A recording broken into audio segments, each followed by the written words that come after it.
është diskutuar Po. shpesh lidhur me çmimet e apartamenteve në Tiranë dhe në Shqipëri. Ka ndonjë arsye që, po themi, ose si mund të shpjegohet që 60.000 apartamente janë bosh në Tiranë dhe çmimet kanë shkuar stratosferë, në një kohë që edhe shqiptarët po ikin. Pra, apartamente ndërtohen, shqiptarët ikin, çmimet rriten. Ka ndonjë shpjegim kjo? Ka është shpjegimi shumë i qartë.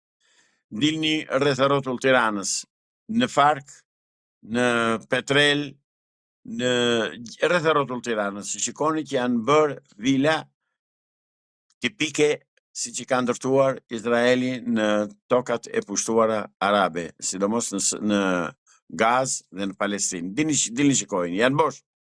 Edhe këto apartamente që thoni ju që janë bosh, presin që të vinë kolonët izraelit të popullojnë. Kemi thënë zotëri që në Shqipëri do vinë 2,5 milion izraelit, ku do banojnë ata? Janë ato banesa do banojnë. Prandaj vënë aq të larta ato. Avokat 2,5 milion i binë të jemi popull minorancë pastaj avokat. Janë shumë përtarë në Shqipëri. Tani po e merr vesh ti këtë? Tani po e merr vesh. S'ka asnjë informacion që një gjë e tillë mund të ndodhë. Ta japun informacionin. Mere bën llogarinë. Më the janë 60.000 apartamente që janë bosh. Dhe qirat janë shumë të larta. E a di pse janë të larta qirat? Që të mos vënë shqiptarët. Mos i marrë shqiptarët me qira. Dhe t'u japin qifutëve sa të vinë këtu, t'u japin të stehohen direkt. Se ato qira që kanë vënë këtu për qifutin, ato janë para xhepi. Sepse ata janë miliarderë të tërë që vinë këtu.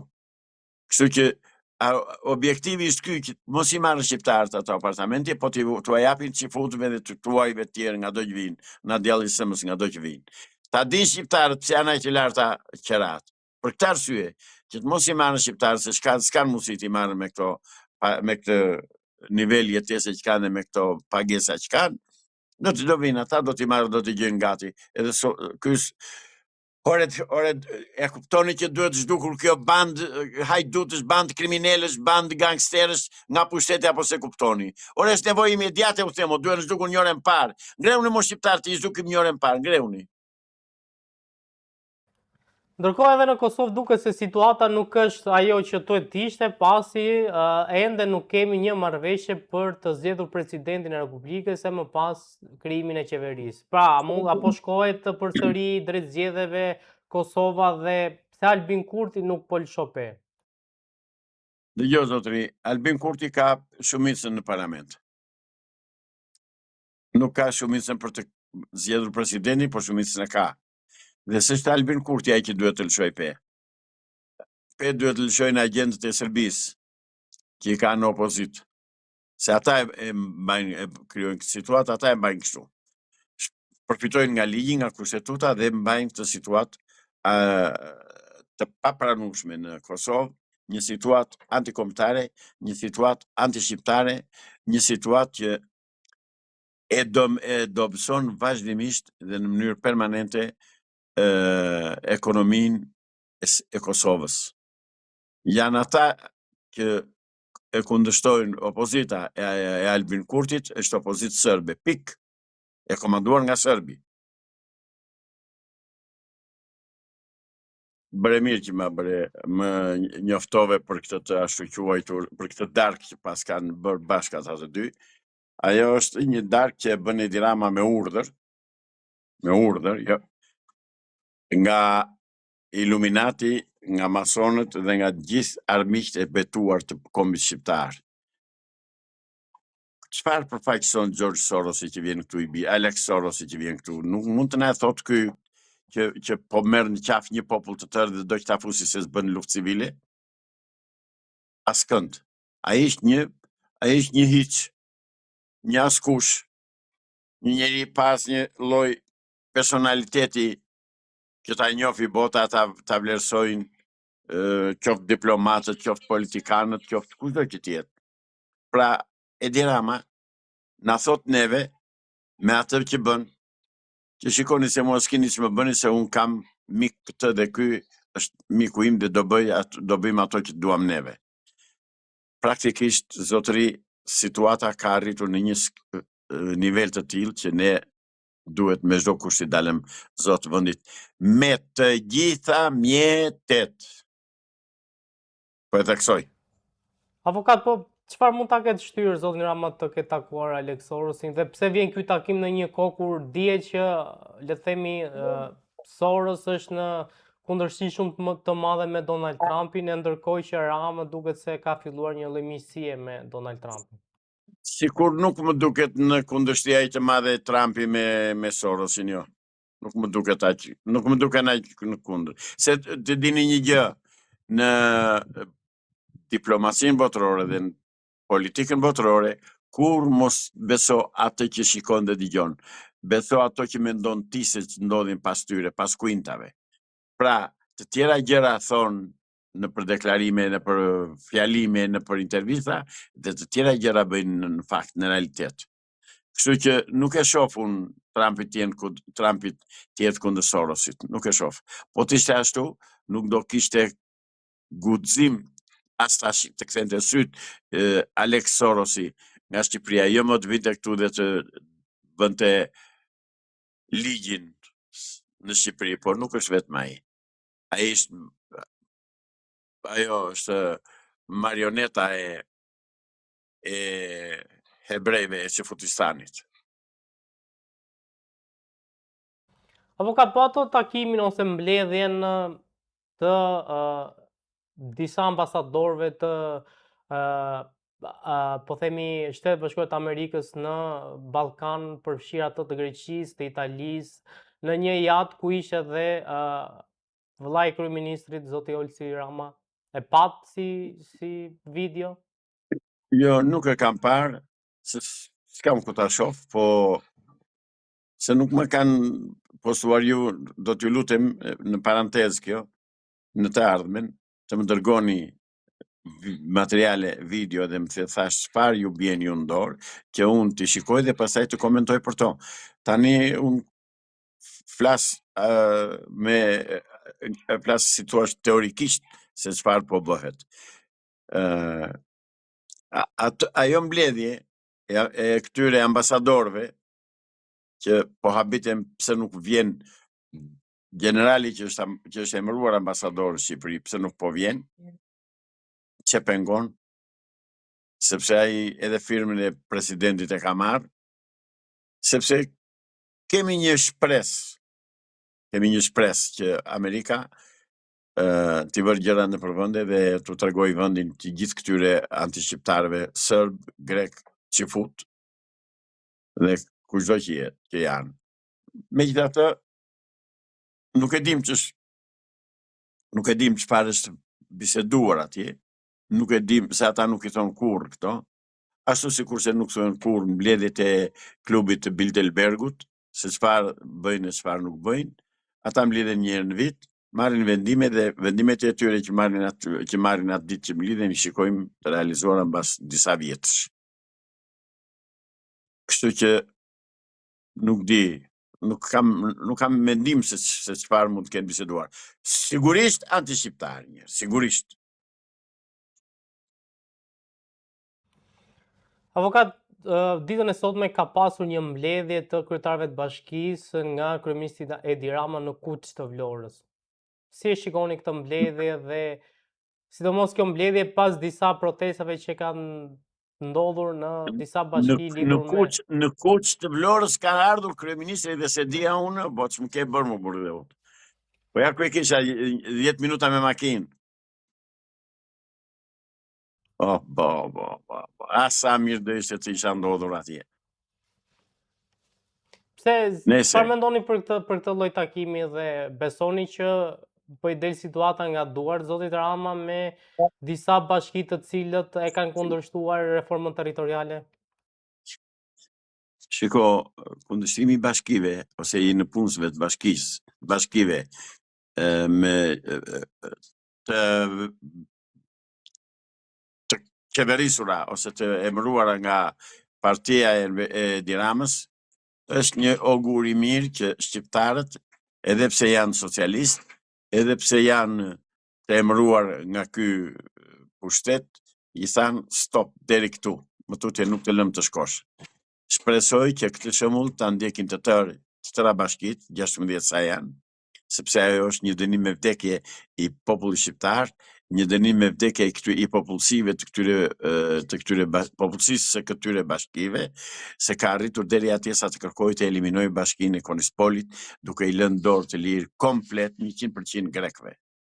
Unë duhet ju vënë në dieni juve se para të gjatë ditës në Sopik të Gjirokastrës, Pogonit, ka ardhur një greko-amerikan, një ultranacionalist shovinist nga ata të agimit të artë, anti-shqiptar i betuar, dhe ka mbajtur dhe fjalim atje, sepse e kishin bërë ata, i kishin dhënë atë titullin qytetar nderi, nuk e di se si ke puna, dhe i kishin bërë dhe bust për së gjalli.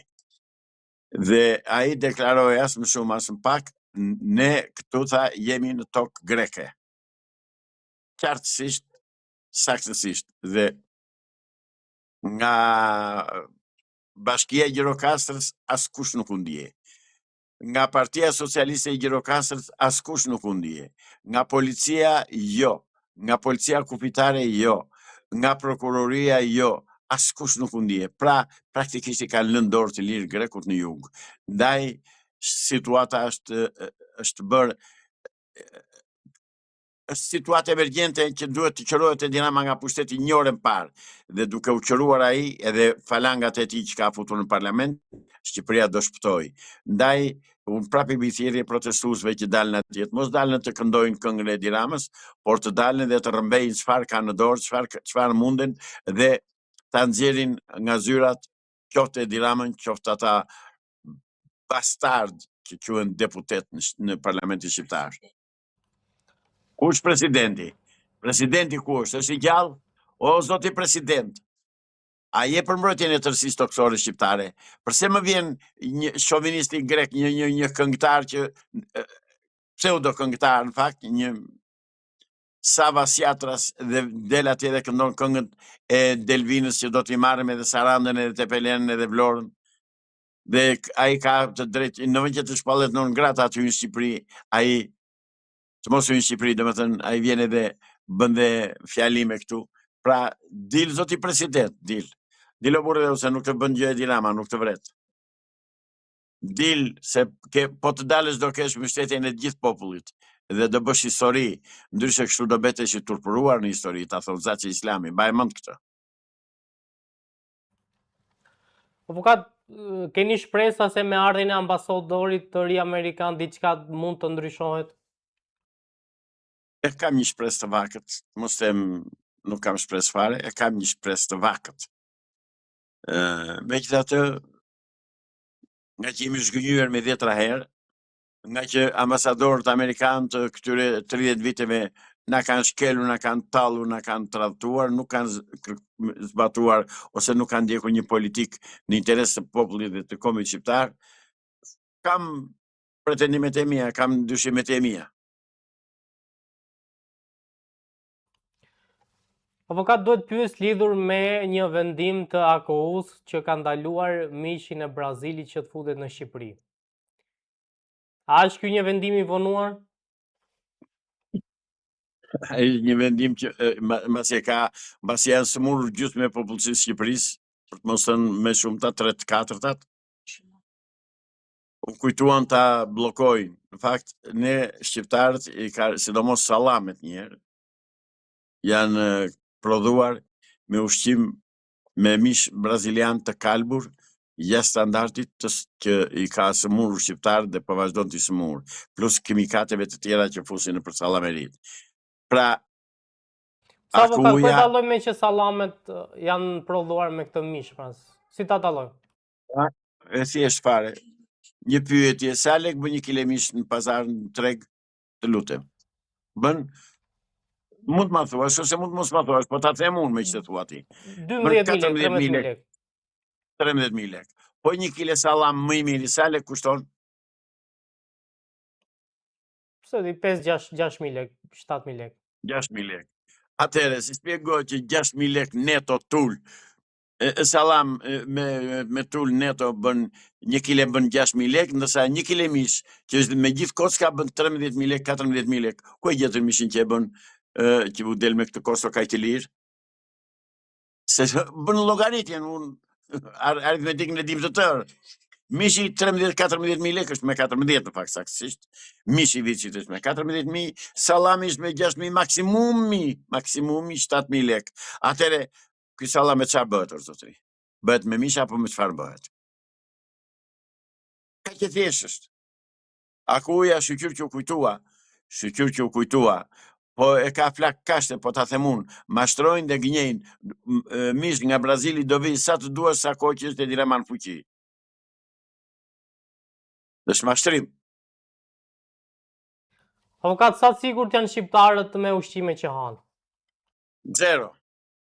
I mbron Perëndia deri tani, i mbron Zoti. Është gjysma e grave dhe vajzave të Shqipërisë që janë prekur nga tiroidja Hashimoto. Fenomeni që në para 90-s mund të kishte 1 në 100.000 gra ose vajza. Tani janë me 100 me mijëra të sëmura me Hashimoto. Shikoni statistikat e spitaleve dhe të ambulancave. Dhe kjo nga ai ushqim, nga ato ushqime që na sjellën aty. Për të mos thënë pastaj mielin e grurit e qumshtin e dreqet bira që na vjen nga Serbia, të tëra të infektuara dhe të tëra qëllimisht të kontaminuara me qëllim që të na vrasin. E harruat që kishin sjell qumësh plur nga Kina, Serbia kishte marrë qumësh plur nga Kina dhe e shiti këtu dhe u sëmurën njerëzit. Ne i dim këto. Po prandaj vemi nga vemi dhe shkojmë atje ku na dhëmbi. Zotëri, është nevojë imediate, emergjente. Jemi në emergjencë, jemi në zgrip të ekzistencës ose jo. Si kombë, si qytet, si popull. Ndaj, me çdo mjet duhet përmysur Edi Rama. Me çdo mjet duhet përmysur ky kuvend dhe kjo qeveri. Me çdo mjet. Ngreuni u them shqiptarve, ngreuni more, ngrifshi për vendi, ngreuni more se po na shkel i ligu, ngreuni more se po na vret ditë për ditë Edi Rama me këto pislloqe që bën. Ngreuni se Edi Rama po shet gjithçka. Na e bëri dhe atë Osmanin Shjai në Turqi, atë aktorin, i dha dhe aty tokë. Shnep. Ka nxjerr paketën e maleve. Pakete e maleve, zotëri e di se është tradhti e pastër kombëtare. Është mjeti më ogurzi për të përzënë shqiptarët nga Shqipëria. Se tani që të vi i huaj ta marr atë kullotën me 1 euro, çfarë të thuash më parë? Dëgjoj zotëri. Nuk kam çfarë të them tepër veç se të them shqiptarëve u dhënë Zoti mendjen e hajrit të çojnë të ngrihen ta përmbysin me të gjitha mjetet. Por kur them me të gjitha mjetet, them me të gjitha mjetet, nuk bëj shaka. Nuk them vetëm me gur.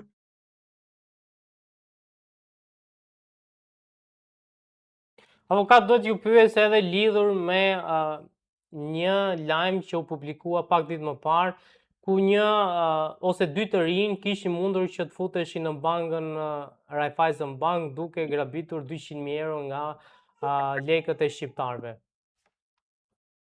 Janë futur nga personeli bankës, nuk është e parë që ndodhte Raiffeisen kjo. Unë shqyr Zotit ka shpëtuar se s'kam lek në bank, po lekët e shqiptarëve në bank i vjedhin në punësit e bankës. Dhe ata të dy që kanë hyrë atje, kanë hyrë me informacion të sakt nga brenda bankës. Me informacion të sakt, se nuk mund të jashkohyti. Pa provoj dhe sysh, provoje, shofës, që asë njeri që të dera, do kontrollosh 100 herë, do survejosh 1000 herë, ndërsa ata hynë si zotni, marrën që duan të marrën edhe kësas në ikin.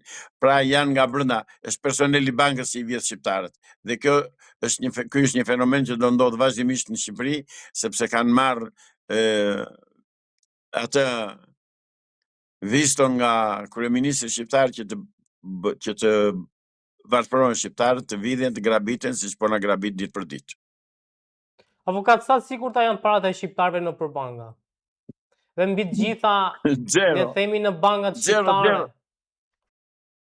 Zero siguri kanë, po ta them unë.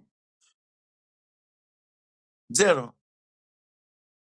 Dhe mirë gjën, Miri gjën, sepse i çojnë se bëjnë se bankat s'kan gjë tjetër veç janë fajde xhinj dhe fajdet janë të dënuara me fe. Janë të dënuara me fe. Kështu që ato para, ata si kanë të tyre, praktikisht nuk i kanë të tyre, ta din shqiptarët. O shqiptar, ju që keni para në për banka, se unë s'kam, po dhe të kisha nuk i vërja kur. Ju parat nuk i keni tuajat, harrojeni këtë, do ta shikoni në një moment të caktuar, parat do kthehen në letër higjienike dhe nuk do vlen asnjë grosh. Prandaj, merreni parat dhe ktheheni në mall. Po më dëgjuat mua, mbushni shtëpit, bleni që mund të bleni, me gjithë tokat kjo ashet të huajve të ystëlës i qiptar, të blesh as një metër tokë, se t'jep letrat e pronësisë që të kesh mundësi të ashesësh, dhe vemi nga vemi të tradhtia të këtë krimi i organizuar që po qeveris Shqipërinë, që quhet Partia Komuniste e Punës Socialiste e Shqipërisë. Ky është krimi organizuar, kjo është banda e lutës.